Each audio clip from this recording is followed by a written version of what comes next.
The brain is a pattern-making machine. And in order to survive, if you've been surviving up to this point in your life or your business, it wants you to keep doing the same thing over and over again to ensure that physical survival. But as Albert Einstein said, the definition of insanity is doing the same thing over and over again and expect to get different results.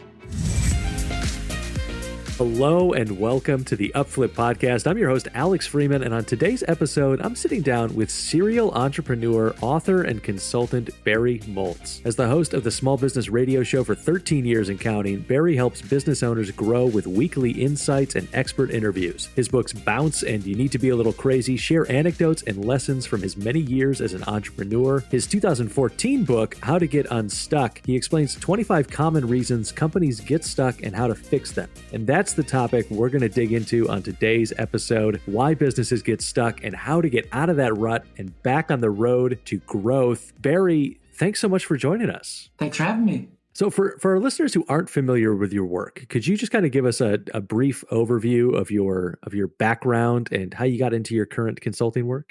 Sure. I was with IBM most of the 80s, my first 10 years with a large corporation. And then I read this book about how you could run your own small business. And I really enjoyed it. I thought, God, I can do this. So I left IBM. And first I went to go work for one of my clients as head of sales. And when he fired me a year later, I said, Alex, this is the time for me to go to my own business. So in my first business, I went out of business. In my second business, I was kicked out by my two partners a couple weeks before my first son was born. I started my third business 2 weeks after my first son was born. And I was fortunate enough in 1999, during the internet bubble, when you could sell anything, I was able to sell that business, pay back the $1.3 million I owed the bank. And my wife told me I got her back just about the same time. But the condition was that I wouldn't start any more businesses because she had been through, as you can imagine, too many ups and downs. So I started writing books, and I've written 7 books at this point. I did an angel investment fund for about 5 years. And so mostly I work with small business owners now to get them unstuck, because most folks have enough success in their small business, but aren't quite where they want to be. Yeah, as we mentioned in that intro, we're going to talk about one of your 7 books, How to Get Unstuck. So I'm curious, what was the motivation to actually sit down and write that book? I see a lot of small business owners, they don't either hit it really, really big or they don't go out of business. They have enough success that it kind of sort of pays them as a job. But there's a couple areas that really get stuck. And 2 of the primary areas are really in marketing and sales. They don't know how to keep their pipeline full because they say they hate sales. And the second thing really is in leadership and management. No one ever taught them to manage people and get things done through others, which of course is imperative if you're going to scale a business. So what are the roots of those issues? Is there an underlying problem that connects those 2 things that causes business owners to get stuck? Well, none of us are really trained in any of these areas. I was really fortunate when I went to IBM and I became a manager. For a month, they send you away to management school, or was better known as charm school, where you learned a lot of these things about leadership management. We're never really taught to lead. Just because you are a good doer, just because you're a good individual contributor, doesn't mean you know how to manage and lead people. On the other side, most people fear rejection, or a lot of folks think, Alex, that just because you build it, people will come. And that certainly is not the case. What are some of those? I'm curious too, because I think the term stuck, I'd like to kind of dig into a little bit further, because I'm curious what the difference between being stuck and it's been a hard quarter in the business. What are the differences there, and how do you determine, I might be in a rut here that I need to fix? Yeah, I think that people that are stuck can identify what the rut is. They're not really sure how to get out of the rut. They're not sure the change that they have to make. A lot of us go through business and there's ups and downs. You get some bad breaks. You didn't get the deal you wanted, or you lose your largest customer. But then you kind of sort of know what you can do to remedy that. These small business owners really don't know what to do next. And so how do you identify what that first step might be? I guess maybe stepping back, and how do you identify what the actual real problem is so that you can make the change?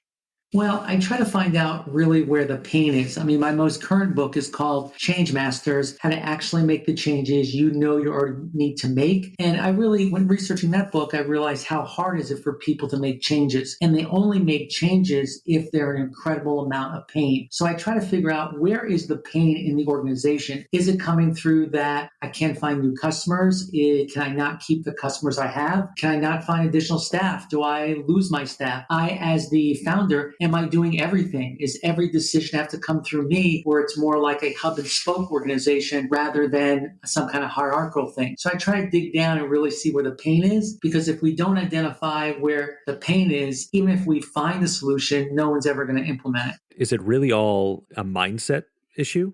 I wouldn't call it mindset. I think that people have really good intentions, but they've never been trained in a lot of these areas, or they don't believe in marketing. So in my third business, where I ran a technical software catalog company, a lot of the vendors that used to advertise in our catalog were scientists. And we would always talk to the scientists about how you've got to go do marketing. So we finally convinced one of the scientists for their organization that you have to do marketing. So he hires Joe on a Monday as his marketing manager. I call the next week to see how Joe is doing, and Joe is no longer there. So I say to the scientist, what happened? He says, well, we tried marketing for a week, but it didn't work. They just don't know. And people don't have a lot of skills about perhaps creating a product or providing a service for a customer, but they don't know everything that goes around actually running and having your own business. How do you overcome something like that, either as a consultant working with somebody, or if you're sitting in your small business and you're trying to overcome that trapped thinking for yourself? Well, I think that you have to try to learn what you don't know and admit that you could use some help. Entrepreneurs, we have very, very large egos, because that's really what it takes to start and run a company. And if we've had some success, we're like, well, no, I don't need any help, or I'm only going to bring people in that just mimic, whatever I think. And so we really have to be open to learning and maybe doing it a different way. And perhaps I, as the founder entrepreneur, maybe I'm not always right. A reminder to our listeners that if you are looking for some more guidance on maybe cultivating the right business mindset, you can listen to our interview with Cliff Ravenscraft, the Mindset Answer Man, which is episode 39 of this podcast. Now, Barry, I'm curious there as well, because, we're kind of talking about this falling into some traps here of maybe not understanding soon enough that a change needs to be made, or when you're stuck in a spot where a change does need to be made and you're maybe frozen with some fear there. What is stopping business owners from following through on changes that they know they need to make? Well, I always say that it's not really the business owner's fault. Your biology really fights against it, because the brain is a pattern-making machine. And in order to survive, if you've been surviving up to this point in your life or your business, it wants you to keep doing the same thing over and over again to ensure that physical survival. But as Albert Einstein said, the definition of insanity is doing the same thing over and over again and expect to get different results. So your brain wants patterns, especially as we age, our brains get lazy. If we have to learn something new, it takes a lot more brain cycles to do that. So your brain really doesn't, Alex, want you to change. It just wants to keep doing it. I mean, think about when we used to commute to work. I know for me, I used to get in the car and 45 minutes later, I was at work. I had no idea how I even got there. My brain was on autopilot. Now trying to go to work a different way, you have to work a lot harder. The second thing is there's a lot of fear around it. I know the devil I know right now. The expression, better the devil I know than the devil I don't know. Somewhere along the line, if you're going to make the change, you have to go leap into that abyss, and you're not quite sure what's going to happen. And there's a lot of unknowns in the entrepreneur's life as it is. The only time that people make the leap is because they positively can't, because of the pain, Alex. They got to move. They can't stay there. The island is on fire. If I don't jump into the water, I'm going to die. Are those fears ever a good thing for an entrepreneur? And how should someone manage their fear to make sure they're driving growth rather than hindering it? See, I believe that it's okay to be afraid and go ahead and do it anyways. I spent 20 years practicing Seido karate, and I was always afraid every single time I stepped in the ring and had to fight someone. And what my instructors told me was it was okay to be afraid, but do it anyways. It's that old Dale Carnegie expression that says, you're not going to make the butterflies in your stomach go away. We just need them to fly in formation. If you can make friend with your fear and realize you're afraid and go do it anyways, that will really be the start of it. And again, one of the key parts, Alex, is to take a very small step on the way to change. People visualize these changes as some sweeping things, and sometimes we tell the stories that way, but most people that are able to affect real change do it in patient, iterative, small steps to get to where they want to go. Can you talk about what some of the more common entrepreneurial fears might be, and maybe give us a tactic to overcome each one?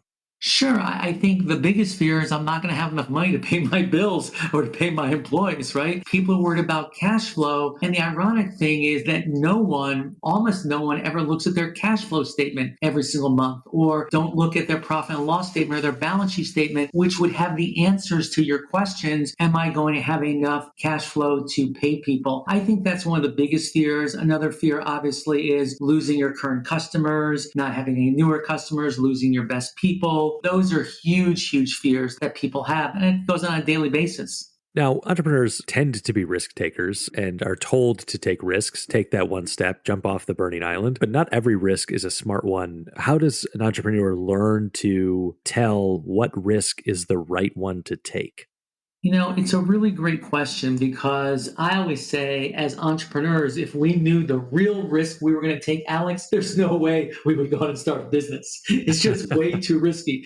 Part of it is that we're just too passionate. We're just kind of blind. The key is to try to take small risks that if you're wrong, you can recover from them. I always visualize it as a sailboat going across a very windy sea. I mean, they're making small adjustments. They're tacking to the left or the right so they can go to where they want to go to their destination. If you can make small adjustments, and if you're wrong, you can recover and not make any fatal mistakes, chances are that you will be able to get to your goal. Now, a lot of people say, well, when I fail, there's always something to learn. I always say, well, sometimes when you fail, there's absolutely nothing to learn. The most important thing is try to learn what you can from things that didn't work out. Have a pity party, cheer the darkness, feel bad that things went wrong. But after 24 hours, you got to let it go and try something else to see if you can get close to that goal. How does long-term planning and kind of a long-term vision enter into this calculus for risk taking?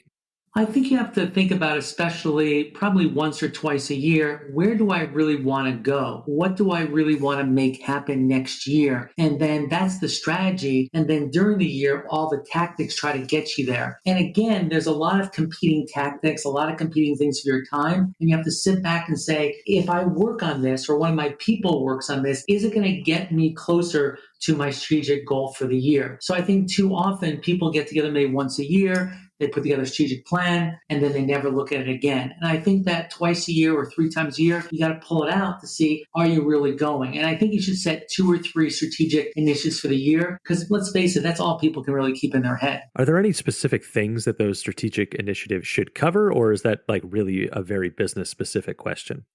Well, I think you have to think about what is really the mission of the company. Why are we doing what we're doing? This is very important for keeping, people on board, because the mission of the company can't be, I want to make money for the owner. It's why are we all getting together? What difference are we going to make for somebody or something else in the world? So how do your strategic initiatives further what your mission really is? It's all got to be wrapped together that people can rally behind. Going back a little bit briefly to this concept of getting stuck and then getting unstuck, are there any specific skills or habits that an entrepreneur can develop that will prevent them from finding themselves in a place where they feel stuck?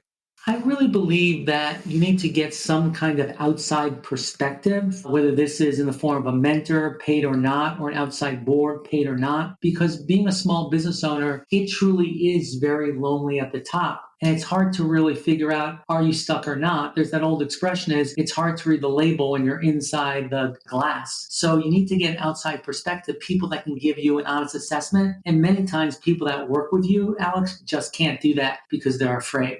On the business side, are there anything that an owner can implement within the business itself, like whether it's a system or a strategy that can minimize their risk of getting stuck?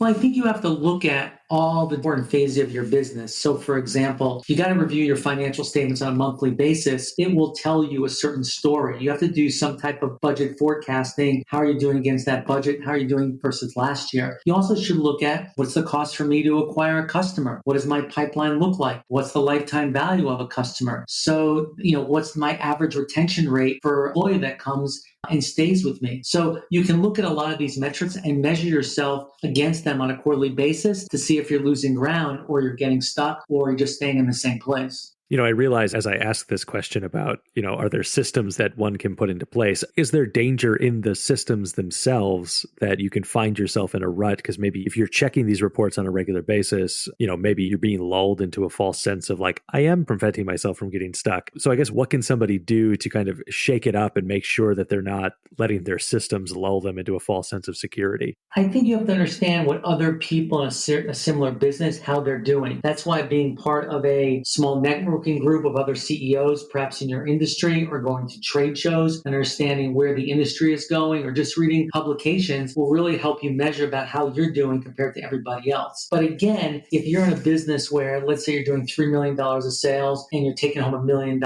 maybe you're happy. Maybe you don't care to change because there's no pain. I'm taking home $1 million. It's more than I ever thought I'd make. I'm good.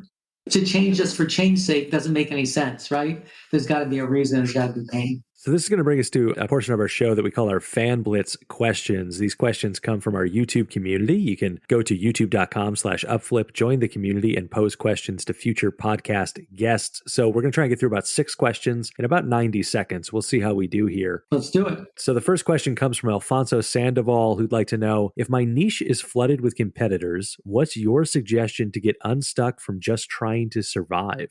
Well, I think that's the question is, why are you just trying to survive? What value do you add for your customers? If you're trying to compete on price or you're selling a commodity, that's a really bad strategy. What do you do different? What is your secret sauce compared to your competitors? La Dolce Musica is asking, if money is limited, what are some free or low-cost ways to increase business? Most low-cost ways to increase business is to ask your current customers for referrals or get involved on social media and answer questions in a group that has the problems that your company solves.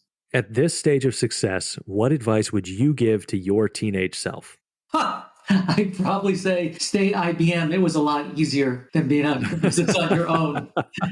So go become a doctor or a lawyer. It's a little bit easier. That's what I would say. Get a professional degree. But if you want to have a lot of fun, come run a business. How would you feel about working for someone who knows less than you? I would have a very hard time with it because I always say if I could hold a real job, I would. And that's the reason why I run my own companies, because I can't work for anybody else. Tell me one thing about your business that you wouldn't want me to know. Wow. One thing about my business that I wouldn't want you to know, I would probably say how manual so many of the things inside my business are when they seem to be automated or part of a process. Last one here. What are some of the unwritten rules of your workplace? I think one of the unwritten rules of the workplace is really respect. No matter how upset you are, whether you want to do the blame game, no matter what kind of bad day you have, you got to show the other people respect in the organization because they're most likely working just as hard as you are.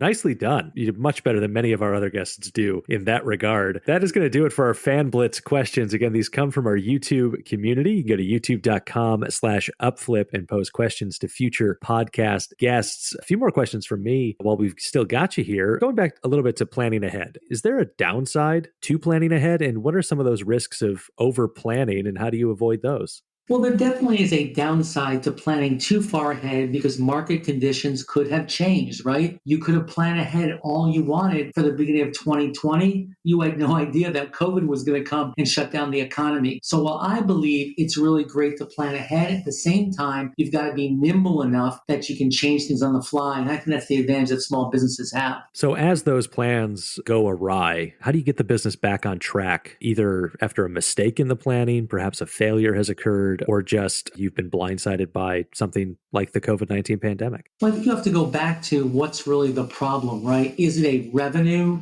problem? In other words, my customers have changed what they want, or they can't buy what they used to be able to buy, or there's a new competitor in the marketplace, or if somehow the cost shifted in the marketplace because now it takes me 12 weeks to get something where it used to take me 1 week because of supply chain? Or is it now that employees cost 10% more or inflation's running at 9%? So you have to diagnose what's really holding the business back and try to come up with solutions that will address those particular problems. But again, it takes time to actually implement these solutions. So a lot of people implement a solution 1 week, it doesn't work. Then they'll implement a second solution the second week and a third solution a third week. And you got to be careful about that because usually it takes more than a week to implement a solution. The second thing is the people in your company will probably get whiplash. Now, when it comes to goal setting, what's the best way to set and achieve revenue-based business goals?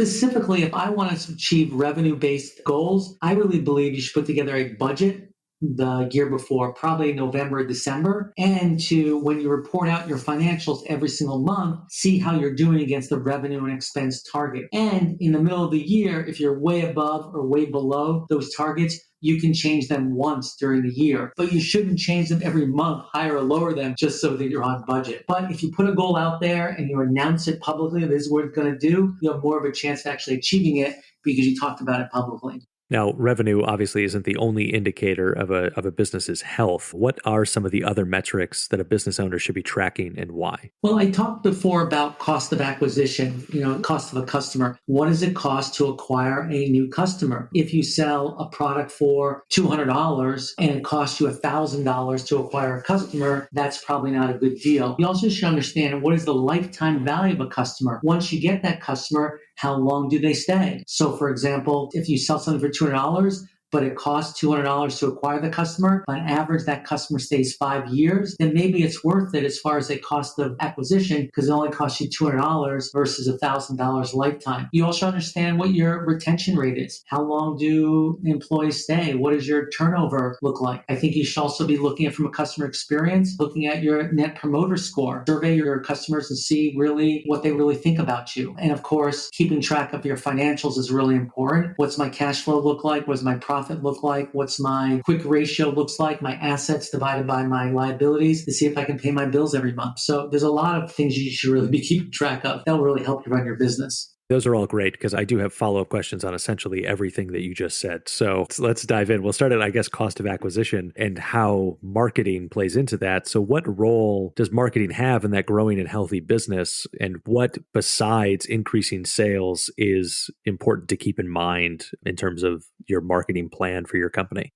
Well, you got to think about what is marketing. I really believe that you actually can't sell anything to anybody. You have to be there when people are ready to buy, when people have the pain and a way to solve the pain. So marketing makes sure that when that person is ready to buy, they hear about your company. They put you in the maybe pile. You're one of 3 companies that they're considering. Because if you're one of 3 companies they're considering for their purchase, chances are you're going to win 33%. If you're not one of 3 companies they're considering, your chance of success are really 0%. So what marketing does is it identifies those people of all the suspects that are out there, people that should be interested in what you're selling. It identifies the prospects, the people actually saying now, yep, I've got the pain and I've got the money to solve the pain. I want to talk to you more about your product or service. That's what marketing does. And the more that you can keep that pipeline full of prospects, the more chance that when a customer leaves, you'll have someone else to replace it. Now, in a lot of small businesses, the problem is they only do marketing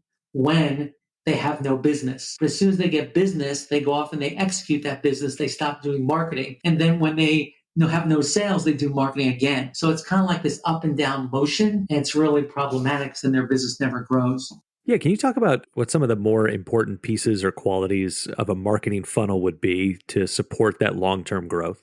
Well, I think you have to come up with an avatar about who your customers are. You should be able to describe your customer is a, 45-year-old divorced white female that lives in the suburbs that has 2 kids. I'm just giving whatever comes to my head, right? You should be able to describe who your optimal customer is, what pain they have, do they have the money to solve the pain? If they don't buy from you, what else do they do to solve that particular pain? And where do those people live? Either where can you reach them? Where can you get in front of them? So you really have to spend some time thinking about who your actual customer is. I mean, if people are a married couple, they shop for a house, the real customer is really the woman because studies have shown she makes the final decision if they're going to make an offer on that house or not. Is there a really common marketing mistake that stymies business growth that a lot of business owners are making, and what should they be doing instead? Yeah, unfortunately, what they do is they spend a lot of money for a very short period of time and really don't give a marketing strategy enough time really to find a result, positive or negative. So what marketing is always about is try to test out a specific thing to see if it works or not. If it works, put more money behind it and try to expand it. If it doesn't work, and take your money and try to do something else. People switch marketing strategies too quickly. And for a lot of things, it takes 2 or 3 months to figure out where that strategy works. I mean, it used to be when you couldn't advertise online, when you're advertising in magazines, a lot of people would put in one ad and see if it worked. Well, you can't do that. Repetition is really what's important. Have you ever heard that expression, when you're a hammer, everything's a nail? Well, as soon as I have a need, all of a sudden I realize there's all these people around me that have been selling me that stuff. So for example, when I first came to Arizona for the winter, I wanted to buy a motor scooter, right? And when I started looking, I realized motor scooter ads were all around me, right? And I never even noticed them until I had a need for it. So it's important to keep marketing so you can be there when people are ready to buy. Don't cut it short. Now, I think one common solution that a company can think to turn to when they feel stuck is to rebrand either the full company or their marketing efforts. Is rebranding a solution to becoming unstuck, or is there a specific time when rebranding is the right move?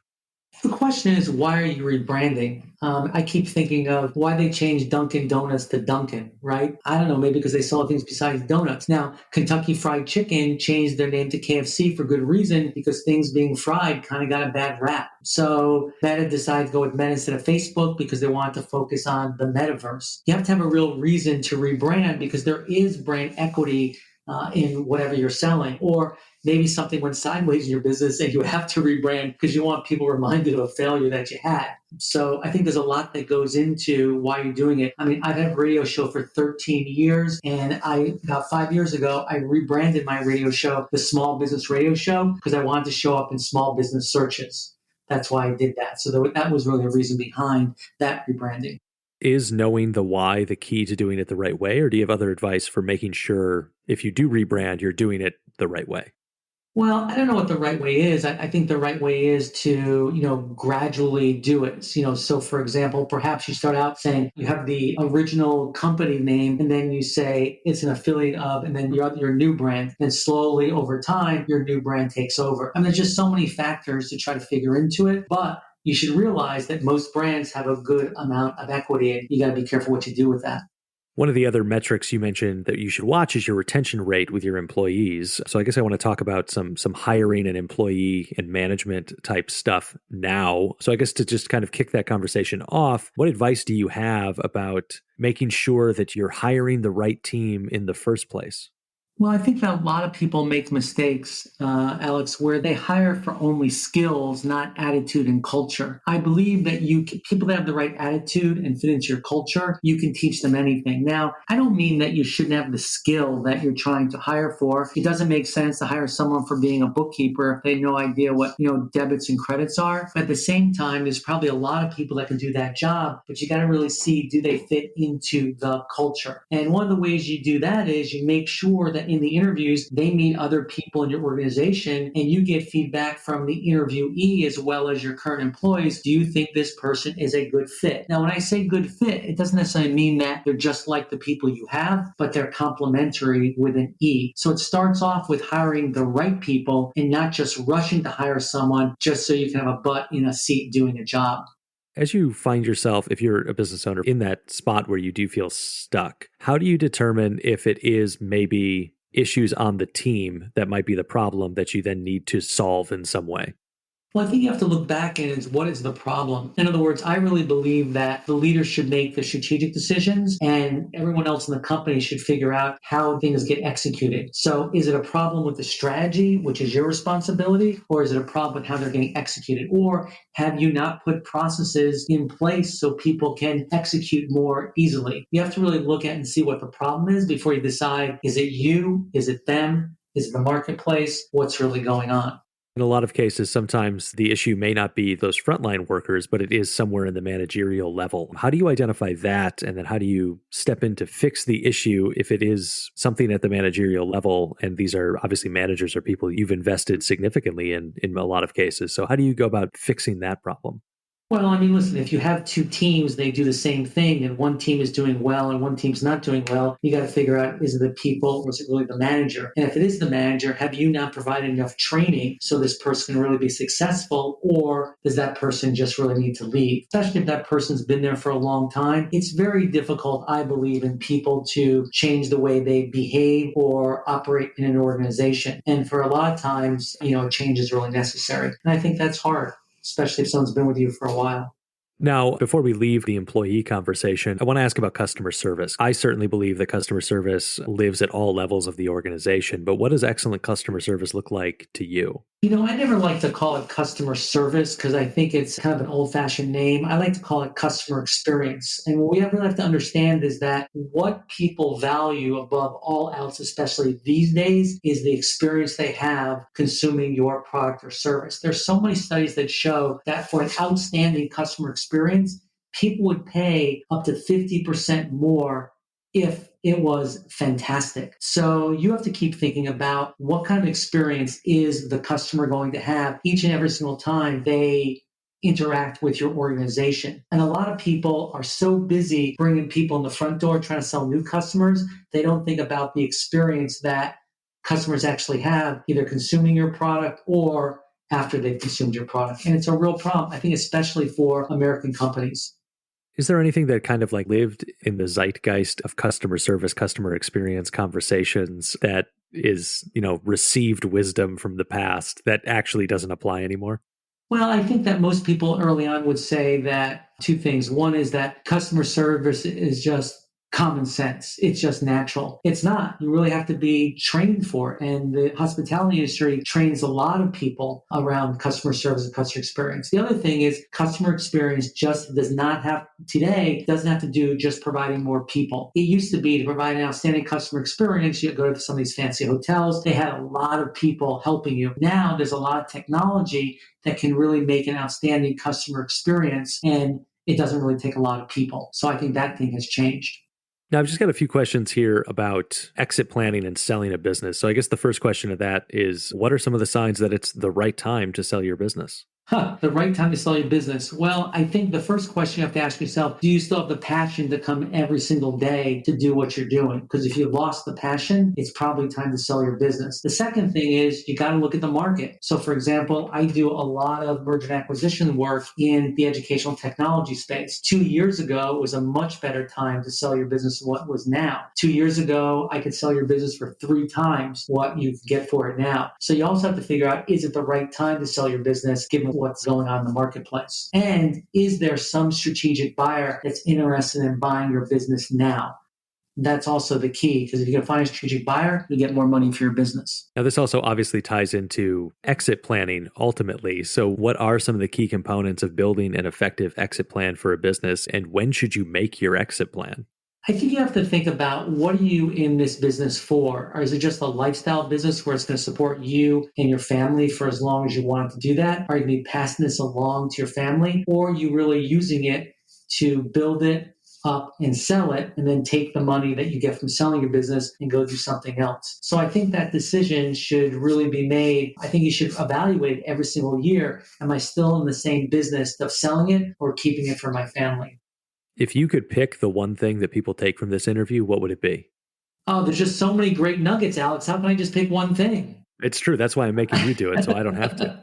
I think people have to understand that effective change really happens in very small steps. Don't get discouraged in making changes in your business or evolving in the marketplace. Make small changes, see if you succeed or fail. Just don't make any fatal big changes that you can't come back from. I'm going to make a slight adjustment to our standard last question, which is normally, what's your favorite business book and why? I'm just going to add the caveat, the book that isn't one of yours, but then we'll give you a chance to plug your books in just a second.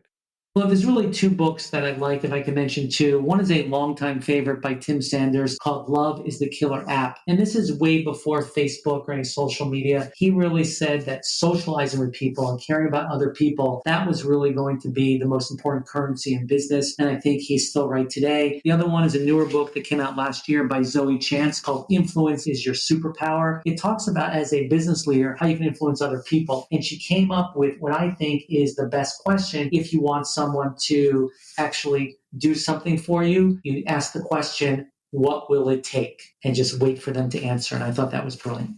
So Barry, now where can people find out more about you and where can they get all of your great books? Well, you can get all the great books on Amazon. You can find me on all the social media under Barry Moltz, except for TikTok. Of course, my website, which is www.barrymoltz.com, BARRYMOLTZ.com.